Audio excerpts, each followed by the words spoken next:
Sangareddy municipality ఎన్నికల ప్రచారంలో Medak MP Raghunandan Rao పాల్గొన్నారు. ఇక సంగారెడ్డి వెనుకబాటుకు 75% జగ్గారెడ్డి కారణమైతే 25% చింతా ప్రభాకర్ కారణమన్నారు రఘునందనరావు. జగ్గారెడ్డి పక్కనే ఉన్నోడి జేబులో నుంచి ₹1,00,000 సహాయం చేస్తారని, దానికి పేపర్లో టీవీలో ఒకటే వార్త అని విమర్శించారు.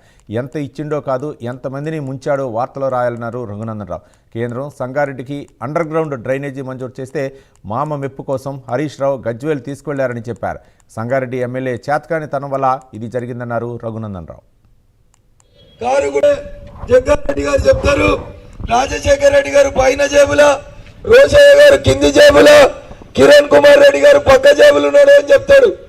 కానీ సంగారెడ్డి అభివృద్ధిలో ఏం జరిగిందనేది ఒకసారి ఆలోచించాలి. ఇట్లా పోయి కొంచెం ముందుకు పోతే బృందావన్ కాలనీ ఉంది. ఈ కాలనీలన్నీ చదువుకున్న పెద్దలు, ఉద్యోగస్తులు ఉంటున్నటువంటి ప్రాంతాలు. రాములు ఏం చెప్పినా చేర్యాల రాములు కొంచెం చూడురా పోవాలని హారన్ గడు. అందరు ముఖ్యమంత్రుల దగ్గర పనిచేసిన అని చెప్తాడు, అందరు నా దగ్గరే ఉన్నారని చెప్తారు.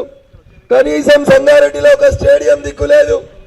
ఉన్న స్టేడియంలో అన్ని కబ్జాలు తప్ప ఇంకొకటి లేదు. ఒక లైట్ లేదు, ఓ కాంపౌండ్ వాల్ లేదు స్టేడియంకు. పొద్దుగా లేతే వాకింగ్ చేద్దామంటే కనీసం వాకింగ్ ట్రాక్ లేదు. ఈ జిల్లాలో ఇక టీఆర్ఎస్ వాళ్ళు ఉన్నారు, ఏమొచ్చినా సిద్దిపేటకే పోతాయి. పాపం మా చింతా ప్రభాకర్ గారు ఎప్పటికీ చింతలనే ఉంటాడు. ఆయన హరీష్ రావు గారు చూస్తుండగానే పైసలన్నీ ఎత్తుకపోతుంటాడు. కోమటి చెరువుకు 1000 కోట్లు పెట్టిరని, జగ్గారెడ్డి సంగారెడ్డి చెరువుకి 400 కోట్లు తెచ్చినా అని పేపర్ ప్రకటనలు అయితే చెప్తాడు. కానీ చెరువులో 400 కోట్లు కనబడుతున్నాయా? చెరువు కట్ట ఎట్లుందో ఒకసారి మా అన్నదమ్ములు చెప్పాలి. ఇక్కడ ఉన్న వాళ్ళు 10 ఏళ్ళు